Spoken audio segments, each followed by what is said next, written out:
우산을 빼앗겼는데 정작 주인은 태연합니다.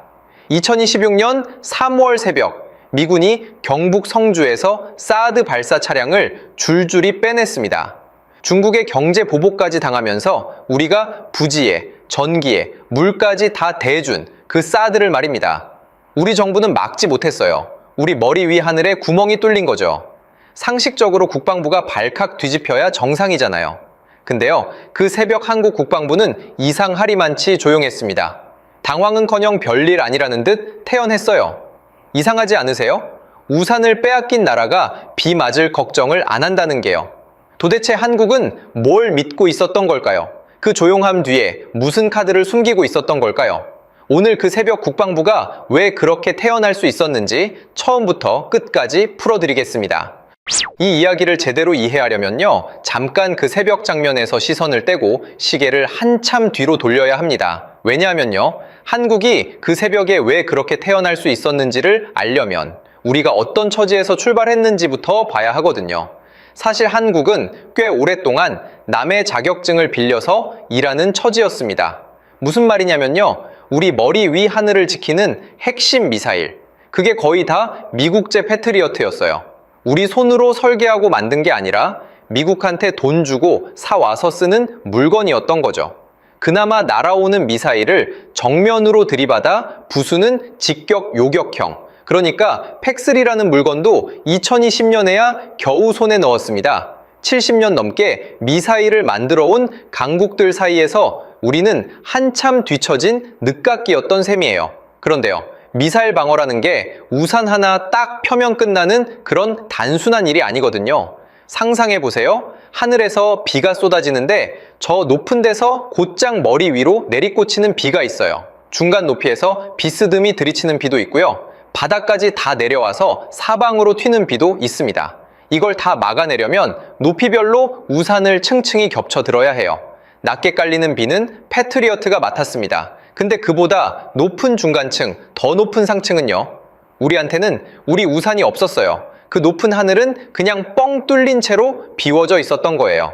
그래서 그 뚫린 자리를 미국이 사드라는 우산을 들고 와서 대신 메워줬습니다. 이 사드라는 게 진짜 성능 하나는 좋은 우산이긴 했어요. 근데 가격표를 한번 같이 보실까요? 포대 하나에 약 1.5조 원. 미사일은 한 발 쏠 때마다 110억 원씩 허공으로 사라집니다. 심지어 쏘지 않고 가만히 세워만 둬도 1년 유지비가 250억 원이에요. 근데 비싼 건 솔직히 문제축에도 못 꼈어요. 분명히 우리 땅에 떡하니 서 있는 우산인데 정작 우리가 마음대로 펼 수가 없었거든요. 켜고 끄는 그 단추를 미군이 쥐고 있었습니다. 막을 수 있는 비도 오직 북한 미사일, 딱 거기로만 용도가 정해져 있었어요. 생각해보면 좀 묘하잖아요. 내 마당에 내 돈 들여 세워둔 우산인데 언제 펼지, 누구를 막을지를 정작 내가 못 정하는 거예요. 그리고 진짜 무거운 청구서는 따로 날아왔습니다. 2016년에 이 사드를 들여놓자 옆집 중국이 발끈했거든요. 이른바 한한령이라는 경제 보복이 시작됐어요. 34개월 동안, 그러니까 거의 3년 가까이 한국을 찾던 중국 관광객이 약 65%나 뚝 빠져나갔습니다. 이걸 돈으로 환산하면 관광 손실만 약 21조 원으로 추정돼요. 명동거리가 텅 비고 관광버스가 발이 묶이고 면세점이 휘청였습니다. 중국에 크게 진출해 있던 롯데마트는 결국 그 거대한 사업을 통째로 접고 철수해야가 했어요. 가만히 따져보면 좀 기가 막히잖아요. 우산값으로 1.5조 원만 낸 게 아니었던 거예요. 땅 대주고 전기 대주고 물까지 대주고, 거기다 화가 난 옆집이 우리 가게 손님을 죄다 끊어버려서 21조 원짜리 보이지 않는 청구서까지 고스란히 끌어안은 셈이었으니까요. 우산 한번 빌려 쓰겠다고 나라 전체가 그렇게 큰 대가를 치른 겁니다. 그렇게 2번, 3번. 비싼 값을 거듭 치르면서 빌려 쓴 우산이었습니다. 근데 2026년 3월 그 새벽, 우산의 주인이 그걸 슬그머니 거두어 갔어요. 물론 우산을 통째로 다 들고 가버린 건 아니었습니다.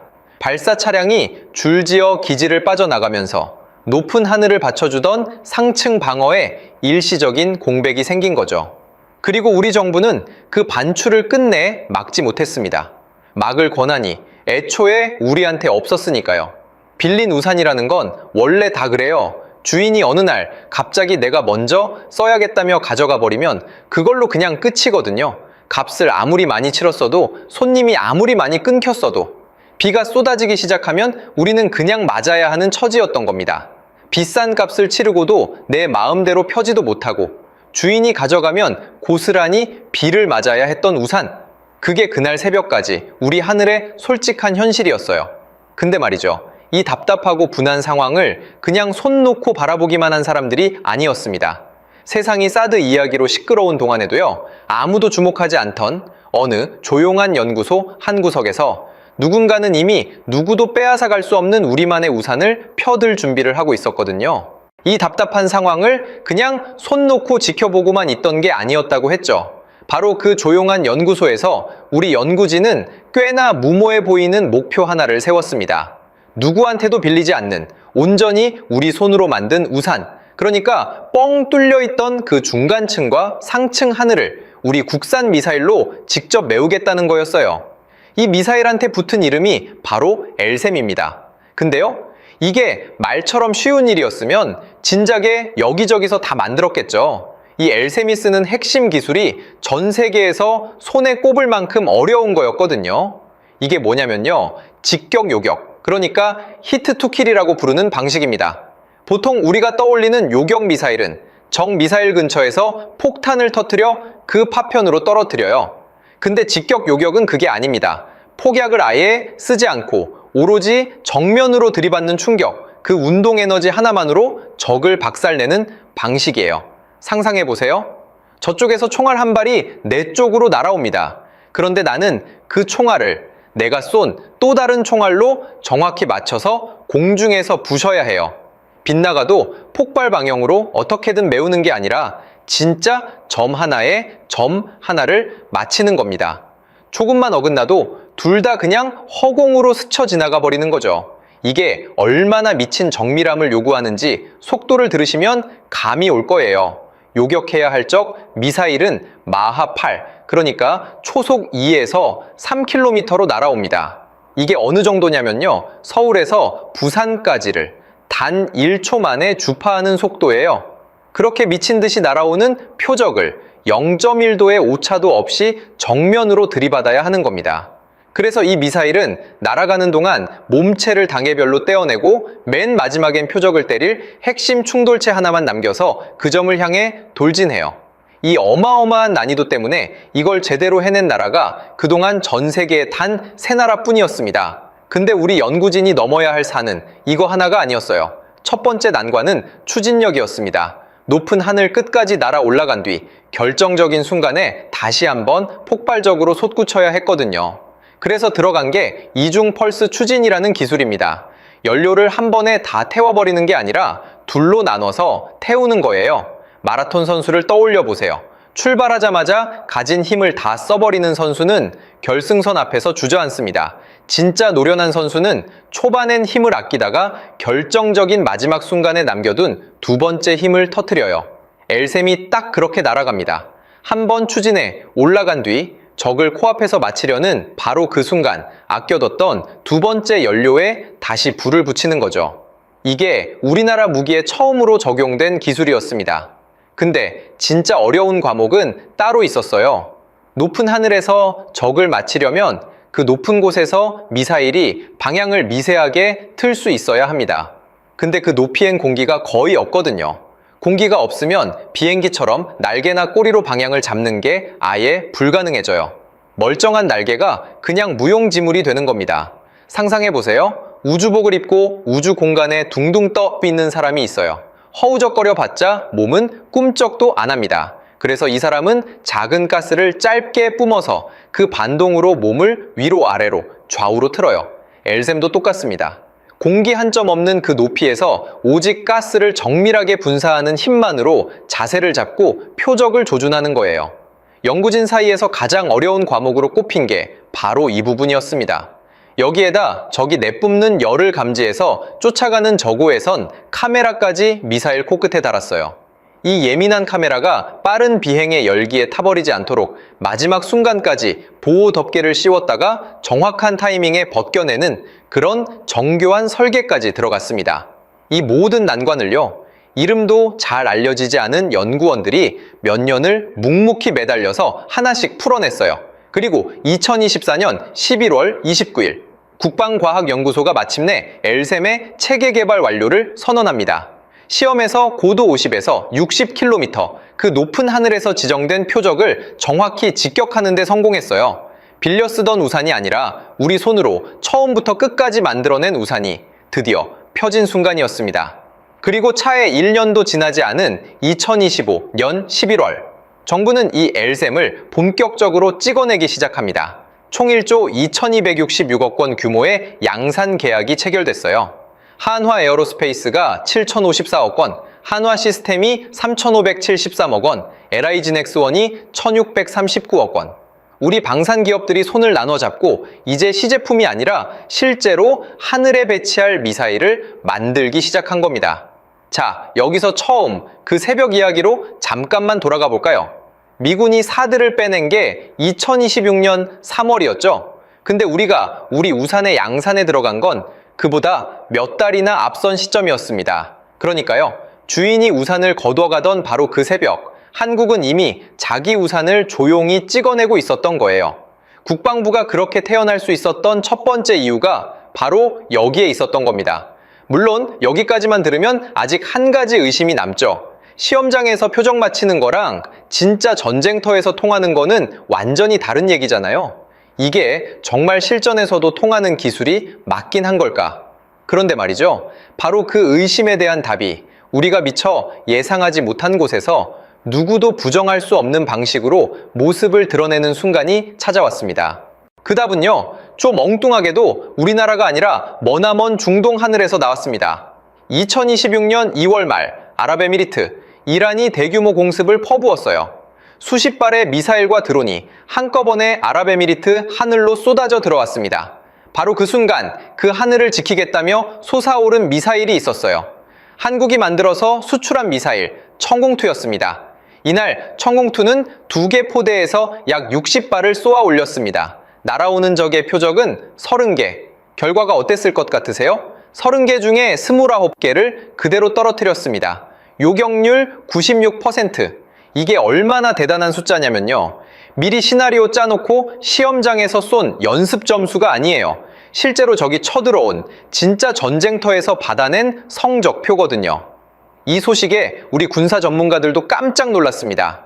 국내 대표적인 군사 전문가인 유용원 의원은 이렇게 평가했어요. 세계 최고라고 불리는 미국 팩스리도 실전에서 이 정도 수치는 장담하기 어렵다. 그러니까요. 세계 최강이라는 미국 미사일조차 자신 못하는 점수를 한국 미사일이 실제 전장에서 받아온 겁니다.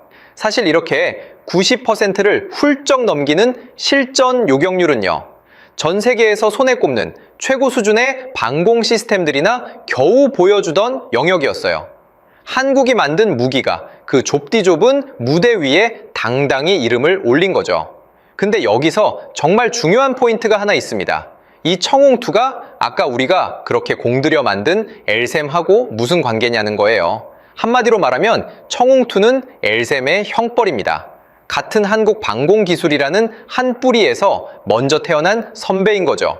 그 형이 진짜 전쟁터에 나가서 미국조차 장담 못하는 점수를 받아왔어요. 이게 무슨 뜻일까요? 형이 전장에서 통했다는 건 같은 핏줄을 타고난 한국 방공기술 그 자체가 진짜로 통한다는 뜻이거든요. 다시 말해 시험장에서만 잘하던 게 아니었다는 거예요. 형이 실전에서 직접 증명해버린 그 신뢰가 고스란히 동생 엘셈의 보증서가 된 겁니다. 이건 그냥 무기 하나 잘 만들었다는 수준의 이야기가 아니에요. 남의 우산만 빌려 쓰던 나라가 이제는 자기 우산으로 남의 하늘까지 지켜주고 그 우산이 진짜 전장에서 통한다는 걸 전 세계 앞에서 증명해버린 겁니다. 그냥 잘한 게 아니라 판 자체를 바꿔버린 거예요. 여러분, 근데 여기서 끝이 아닙니다. 사실 진짜 무서운 이야기는 지금부터거든요. 실전에서 통하는 우산을 손에 쥔 한국이 이걸로 도대체 무슨 일을 벌이기 시작했는지 그걸 알고 나면 생각이 완전히 달라지실 겁니다.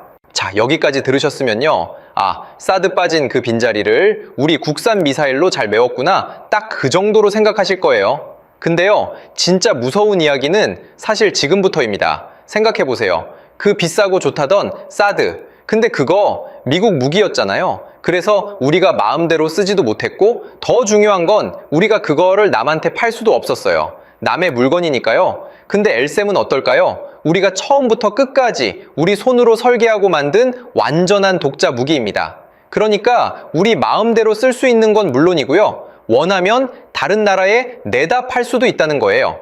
이게 생각보다 어마어마한 차이거든요. 이런 고고도 탄도탄 요격 미사일을 남의 도움 없이 독자 기술로 만들어서 수출까지 할 수 있는 나라. 그게 전 세계에 사실상 이스라엘과 한국 정도뿐이라는 평가가 나옵니다. 그래서 지금 무슨 일이 벌어지고 있을까요? 한국은 이미 폴란드에 이 엘셈을 공식적으로 제안했고요. 유럽의 심장이라는 브뤼셀 한복판에 이걸 떡하니 전시까지 했습니다. 형벌인 청웅2는 이미 아랍에미리트, 사우디, 이라크로 팔려나갔고요. 다음 세대인 엘셈2를 두고는 폴란드와 호주, 필리핀의 북유럽 국가들까지 줄지어 눈독을 들이고 있어요. 그러니까 이건요, 빈자리를 메운 정도가 아니라 아예 전 세계에 내다 파는 상품이 돼버린 겁니다. 근데 진짜 무서운 건 따로 있어요. 미사일 한두 개 잘 파는 수준의 이야기가 아니거든요. 무기 하나 잘 팔겠네. 딱 그 정도로 들리시죠? 근데 이게 지금 나라 경제를 통째로 끌고 가는 거대한 엔진이 되고 있습니다. 2025년 한 해 한국의 방산 수출액이 154억 달러를 찍었어요. 근데 이 숫자보다 더 중요한 게 이게 우리 경제 안에서 만들어내는 파급 효과거든요. 이 수출이 끌어낸 생산 유발 효과가 무려 46.4조 원, 여기서 만들어진 일자리만 약 10만 명에 이릅니다. 국내 대표 방산기업 4곳이 받아둔 일감, 그러니까 수주장호만 약 130조 원이 쌓여 있어요.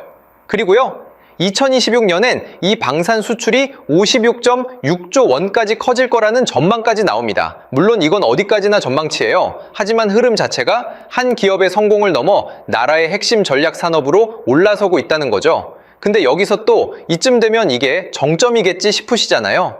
천만에요. 지금 한국은 더 크고 더 무서운 우산을 이미 만들고 있거든요. 엘셈의 다음 세대 엘셈2입니다. 이건 요격 고도가 무려 100km. 지금 엘셈의 딱 2배 높이에서 적을 잡겠다는 거예요. 거기다 막기로 악명 높은 그 극초음속 미사일까지 상대하겠다는 목표를 세웠습니다. 여기서 끝이 아니에요. 국방과학연구소는 아예 사드급, 그러니까 고도 150km까지 막아내는 지상 요격 미사일을 2029년에 국내 생산하겠다는 목표까지 잡았습니다. 이게 무슨 뜻이냐면요, 남의 우산이 진짜로 단 한 톨도 필요 없어지는 날이 코앞으로 다가오고 있다는 거예요. 그래서 방산업계에서는 이 엘셈을 가장 유망한 차세대 수출 품목으로 꼽고 있고요. DB금융증권 같은 곳은 2026년을 한국 방산의 퀀텀 점프, 그러니까 거대한 도약의 해가 될 거라고 전망하고 있습니다. 자, 정리해보면요, 한국은 그냥 뚫린 빈자리 하나를 메운 게 아니었어요. 빌린 우산을 돌려준 그 자리에 자기 우산을 세우고 그 우산을 전 세계에 내다 파는 우산 장수가 됐고, 이제는 더 크고 더 높은 우산까지 만들고 있는 겁니다. 근데요, 이 모든 게 정말 마냥 장밋빛 미래이기만 한 걸까요? 사실은 냉정하게 짚고 넘어가야 할 어두운 그늘도 분명히 있거든요. 자, 지금까지 좋은 이야기만 잔뜩 해드렸으니까요. 이제 좀 냉정하게 솔직한 이야기도 해야 공평하겠죠? 먼저 하나 솔직히 짚고 갈게요. 이 엘셈은요, 사실 아직 우리 하늘에 실제로 배치가 완료된 무기가 아닙니다. 실전 배치는 2020년대 후반으로 잡혀 있고요. 그 다음 세대인 엘셈2는 일정이나 예산이 자료를 찾아보면 조금씩 다르게 나올 만큼 아직 확정적이지 않아요. 그러니까 우리가 앞에서 본 그 화려한 미래는 상당 부분이 아직은 진행형이라는 거죠. 또 하나 솔직하게 바로잡을 게 있어요. 앞에서 제가 세계 세 나라만 해낸 기술이라고 말씀드렸잖아요. 이건 우리 당국이 쓰는 기준에 따른 표현이거든요. 가령 흔히 비교되는 이스라엘의 에로3는 사실 미국과 함께 만든 무기예요. 게다가 엘셈이 막는 고도 50에서 60km는 그보다 훨씬 높은 100km 바깥을 막는 영역하고는 또 좀 다릅니다. 그러니까 정확히 말하면요, 세계 유일이라기보다는 독자 기술로 고고도 요격을 해낸 몇 안 되는 나라, 이렇게 보는 게 더 맞아요. 사실 그 새벽 사드 반출도 일부 발사대는 도로 돌아온 거라 통째로 회수된 건 아니고요. 미국 쪽 싱크탱크에서는 우리 방산을 두고 회의적인 시선을 보내기도 하고 중동의 큰손인 넘시티가 자금난을 겪는다는 이야기도 나옵니다. 아까 그 56조 원이라는 숫자도 어디까지나 전망일 뿐이고 방산주가 출렁이기도 하죠. 근데요, 이 모든 그늘을 다 걷어내고 봐도 변하지 않는 사실이 하나 있습니다. 같은 뿌리에서 나온 형, 청웅2가 진짜 전쟁터에서 96%라는 점수를 이미 받아왔다는 거예요. 게다가 미국조차 자기 미사일 재고를 다시 채우는데 5년이 걸린다는 그 공백이 오히려 한국 무기를 찾는 수요를 키우고 있고요. 유럽이 다시 무장하고 중동이 계속 불안한 이 흐름은 잠깐 스치고 지나갈 유행이 아니라 구조적인 변화입니다. 그래서요, 아무리 과장을 쫙 빼고 냉정하게 따져봐도 판이 바뀐 건 분명한 사실인 거예요. 그래도 한 가지는 정말 분명합니다. 이제 우리 모든 게 시작됐던 처음 그 새벽으로 한번 돌아가 볼까요? 2026년 3월 그 새벽, 미군이 사드를 빼내가는데도 우리 국방부는 이상하리만치 조용했죠. 우산을 빼앗기고도 왜 비 맞을 걱정을 안 했을까? 이제 그 답을 우리는 알고 있습니다. 당황할 이유가 애초에 없었던 거예요. 이미 우리 손에 누구도 빼앗아 갈 수 없는 우리만의 우산이 들려 있었으니까요. 주인이 빌려준 우산을 거두어가던 바로 그 순간에도 한국은 조용히 자기 우산을 펴들고 있었던 겁니다. 그게 그 조용함의 정체였어요. 생각해보면 참 먼 길을 왔습니다. 남의 우산을 비싼 값 치러가며 빌려 쓰던 나라가요. 이제는 자기 우산을 만들고 그 우산을 거꾸로 전 세계에 내다 파는 나라가 됐어요. 전 세계에서 이 기술을 가진 몇 안 되는 나라, 그중 하나가 이제 수출까지 하는 나라가 된 겁니다. 그리고요, 이 소식을 꼭 한번 들려드리고 싶은 분들이 있어요. 그때 사드 때문에 한한령을 맞아서 가게 문을 닫고 관광객이 뚝 끊겨 속을 끓이셨던 분들, 영문도 모른 차에 비싼 대가를 치러야 했던 그 모든 분들이 지금 이 이야기를 듣는다면 어떠실까요? 우리가 그때 치른 그 아픈 값이 결국 우리만의 우산이 되어 돌아온 거잖아요. 혹시 요즘 주식 앱을 켰다가 한화에어로스페이스 같은 방산 기업의 차트가 왜 그렇게 오르나 궁금하셨다면요. 바로 이 이야기가 그 차트 뒤에 숨어 있던 진짜 이유입니다. 한국은 여기서 멈추지 않습니다. 2030년까지 방산 수출 200억 달러, 세계 4번째 방산 강국을 목표로 잡았고요. 사드급 요격 미사일까지 2029년에는 우리 손으로 직접 찍어내겠다고 합니다. 그러니까요, 다음에 뉴스에서 한국 무기가 또 어디로 수출됐다는 소식을 보시면 한번 떠올려 보세요. 저게 그냥 무기 한두 개 판 게 아니라 우리가 비를 맞아가며 끝내 얻어낸 우산이라는 걸요. 하늘만 그럴까요? 다음 편에서는 바다와 하늘을 동시에 지키려는 한국의 또 다른 승부수를 들고 오겠습니다. KF-21 보라매가 될지, 핵 추진 잠수함이 될지, 아니면 바다 위를 지키는 엘셈이 될지, 여러분은 한국이 다음으로 어떤 하늘과 바다를 지켜내면 좋겠는지 댓글로 살짝 남겨주세요. 그리고 이런 이야기가 더 궁금하시다면 좋아요와 구독 버튼도 잊지 말아 주시고요. 비싼 우산이라도 주인이 먼저 쓰겠다고 하면 우리는 그저 비를 맞아야 했습니다. 근데 이제 그 우산은요, 온전히 우리 것입니다.